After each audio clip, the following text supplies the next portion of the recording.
Good morning, welcome my dear student. আজকে আমি তোমাদেরকে ক্লাস টেনের যে গ্রামারের একটা ভাইটাল পার্ট আছে, যেটা আমরা গ্রামার কোশ্চেনের 3 মার্কসের মধ্যে 1 নম্বর আমরা পাবো, যেটা চেঞ্জ অফ ন্যারেশন। সেটা নিয়ে আজকে আমি আলোচনা করব। আমি আমার ডিরেক্ট ক্লাসে অ্যাসার্টিভ সেন্টেন্সের ন্যারেশন সম্পর্কে তোমাদেরকে আমি একটা ধারণা দিয়েছিলাম। তো আজকে আমি অনেকের রিকোয়েস্টে আজকে আমি ইন্ট্রোগেটিভটাকে আমি করিয়েছিলাম, কিন্তু অনেকে বুঝতে পারেনি। যার জন্য আজকে আমি ইন্ট্রোগেটিভ সেন্টেন্সে চেঞ্জ অফ ন্যারেশনটা কিন্তু আজকে আমি করাতে চলেছি। ওকে, ঠিক আছে। তো ইন্ট্রোগেটিভ সেন্টেন্সটা কি আগে একটু জানা দরকার। দেখো, দেয়ার আর 5 sentence in English grammar, right? তো ইংলিশ গ্রামারে 5টি সেন্টেন্স আছে। একটা হচ্ছে assertive, interrogative, imperative, objective, exclamatory. এই 5টা সেন্টেন্সের উপরে 5 রকম কিন্তু ন্যারেশন হয়, এটা আমরা জানি। কিন্তু আজকে যেটা আমি করাবো ইন্ট্রোগেটিভ, দ্যাট মিনস প্রশ্নসূচক বাক্য। তো ইন্ট্রোগেটিভ সেন্টেন্সটাকে আগে জানা দরকার। ইন্ট্রোগেটিভ সেন্টেন্স আবার 2 ধরনের হতে পারে, সেটা আমি বোর্ডে আলোচনা করছি। ঠিক আছে।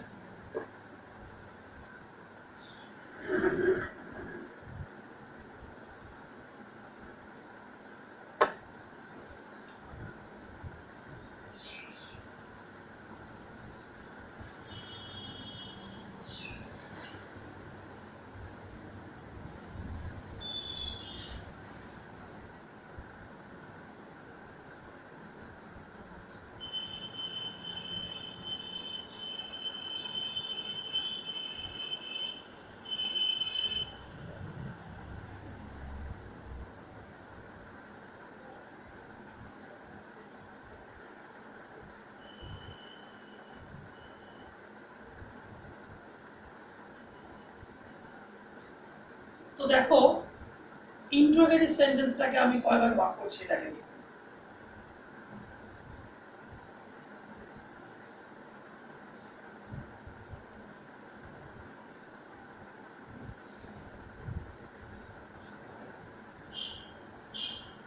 ইন্ট্রোগেটিভ, ইন্ট্রোগেটিভ মিন্স প্রশ্নসূচক, একটা প্রশ্ন করা হবে অটোমেটিক।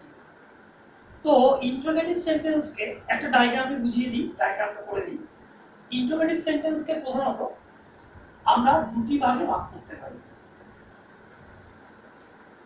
একটা হচ্ছে ইয়েস নো টাইপ কোশ্চেনস, আর একটা হচ্ছে ডাব্লিউএস টাইপ কোশ্চেনস। তাহলে নাম্বার 1 ইয়েস নো, বুঝছে তো ঠিকঠাক? একটা হচ্ছে ডাব্লিউএস টাইপ, ডাব্লিউএইচ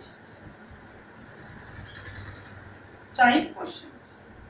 এখন আমি দুটো এক্সাম্পল দিই, দুটো এক্সাম্পল দিলে মনে হয় ক্লিয়ার হবে। দেখো, ইয়েস নো টাইপ কোশ্চেনটা কি আর ডাব্লিউএস টাইপ কোশ্চেনটা কি, অনেকের কোশ্চেন থাকতে পারে।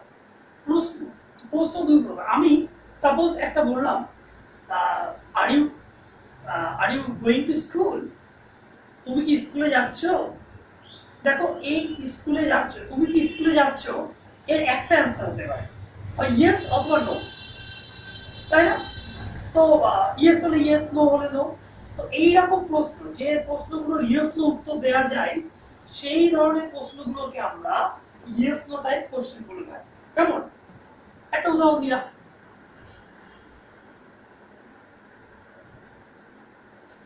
Do you want to play football? তুমি কি ফুটবল খেলতে চাও? এর উত্তর হবে ইয়েস অথবা নো। এটা ইয়েস নো টাইপ কোশ্চেন। একইভাবে ডাব্লিউএস কোশ্চেনটা কেমন? ডাব্লিউএস কোশ্চেন হচ্ছে, একটা আমি প্রশ্ন করছি, what is your name? What is your name? What is your name? তোমার নাম কি? আচ্ছা, তোমার নাম কি আমি জিজ্ঞাসা করছি। বা প্রশ্ন হতে পারে, হোয়ার আর ইউ লিভ, তুমি কোথায় থাকো? ঠিক আছে। তো এখানে হোয়াট ইজ ইউর নেম, তুমি কি বলবে ইয়েস, হাস্যকর হয়ে যাবে। তোমার নাম কি, তুমি কি বলবে নো, না। এই সমস্ত প্রশ্নে কিন্তু ইয়েস নো বলা যায় না, এর পার্টিকুলার একটা অ্যান্সার আছে। My name is Abdul Gaffar বলবে। Where are you live, I live at Bhevia, আমি ভেভিয়াল থাকি। ঠিক এরকম কিছু উত্তর আছে। এই সমস্ত প্রশ্নগুলোকে বলা হয় ডাব্লিউএস কোশ্চেন। আরেকটা দেখো, ডাব্লিউএস কোশ্চেনে কিছু ডাব্লিউএস ওয়ার্ড আছে, যেমন what, who, where, hmm, when, how, এই সমস্ত দিয়ে কিন্তু আমরা প্রশ্ন করতে পারি।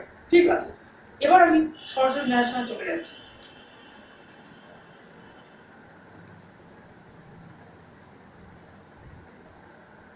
একটু মুখে বলে দিই, লিখতে তো অনেক সময় যাবে। দেখো, ন্যারেশনে যে বেসিক যে নিয়মটা রয়েছে, রিপোর্টেড ভার্ব যদি পাস্ট টেন্সে থাকে, রিপোর্টেড স্পিচটাকে পাস্ট টেন্সে করতে হবে। যেমন একটা উদাহরণ দিই, রাম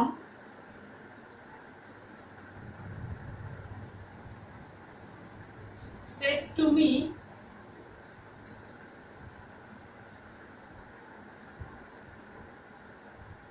are you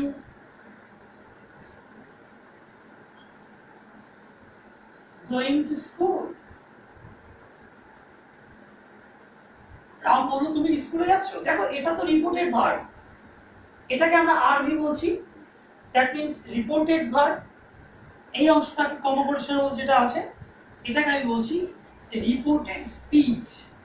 তো রিপোর্টেড ভার্বটা যে টেন্সে থাকে, রিপোর্টেড স্পিচটাকেও সেই টেন্সে কনভার্ট করতে হয়, এটা বেসিক নিয়ম। এবারে একটা নিয়ম রয়েছে, লিঙ্কার কোথায় বসাবো। এই যে কমা পরিসংখ্যান তুলে দিয়ে এখানে একটা লিঙ্কার বসাতে হয়। আমরা ইয়েস নো টাইপের ক্ষেত্রে ইফ বা ওয়েদার বসাতে পারি, আর ডাব্লিউএস ওয়ার্ডের ক্ষেত্রে সেই পার্টিকুলার ওয়ার্ডটি, ডাব্লিউএস ওয়ার্ডটি লিঙ্কার হিসেবে আমরা বসাতে পারি।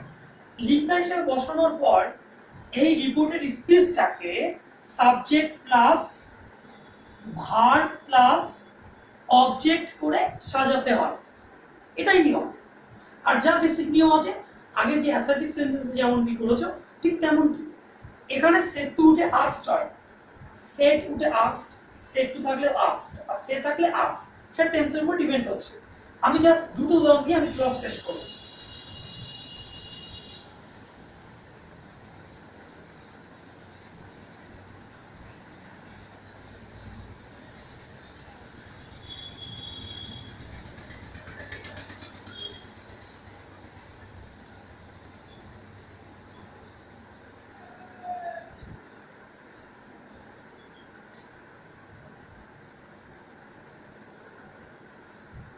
তাহলে Ram said to me, Ram আমাকে বলল, are you going to school, তুমি কি স্কুলে যাচ্ছ? তাহলে এটা কি কোশ্চেন, তুমি কি স্কুলে যাচ্ছ? Yes no type question. তাহলে ইয়েস নো টাইপ কোশ্চেনের ক্ষেত্রে আমরা লিঙ্কার ইফ বা ওয়েদার বসাবো, আর সেড টু উঠে গিয়ে আস্কড হবে। তাহলে কি হবে, রাম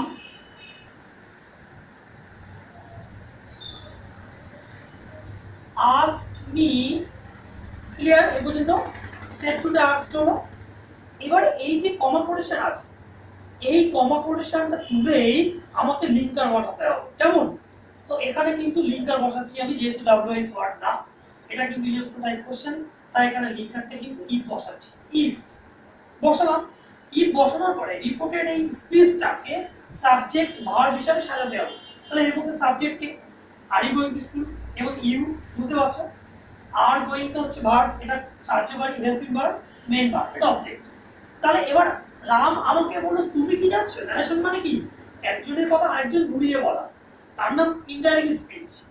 তাহলে রাম আমাকে বললো তুমি, এখানে তুমি বলতে কে, ইউ রেফার্স টু আই, এখানে তুমি বলতে আমি, দ্যাট মিন্স ইউটাকে কিন্তু আই করে দিতে হবে। তাহলে আই, ইফ আই, এবার এটা প্রেজেন্ট কন্টিনিউয়াস আছে, যেহেতু সেড আছে পাস্ট টেন্স, তাই এটাকে পাস্টে কনভার্ট করতে হবে। তাহলে I was going to school. আশা করি ক্লিয়ার, বুঝতে পেরেছো? ঠিক একইভাবে এবার এই কোশ্চেন জায়গায়, তাহলে এটা ইয়েস নোর নিয়ম হয়ে গেল, লিঙ্কার ইফ। ডাব্লিউএস এর ক্ষেত্রে এখানে ডাব্লিউএস ওয়ার্ড আছে ওয়াই, এখানে তোমার এই হয়টাকেই কিন্তু লিঙ্কার হিসেবে কাজে লাগাতে হবে। হোয়াট থাকলে হোয়াট, হু থাকলে হু থাকলে হু, এগুলো। একইভাবে রাম সেড টু মি, তাহলে এখানে রাম সেড টু কে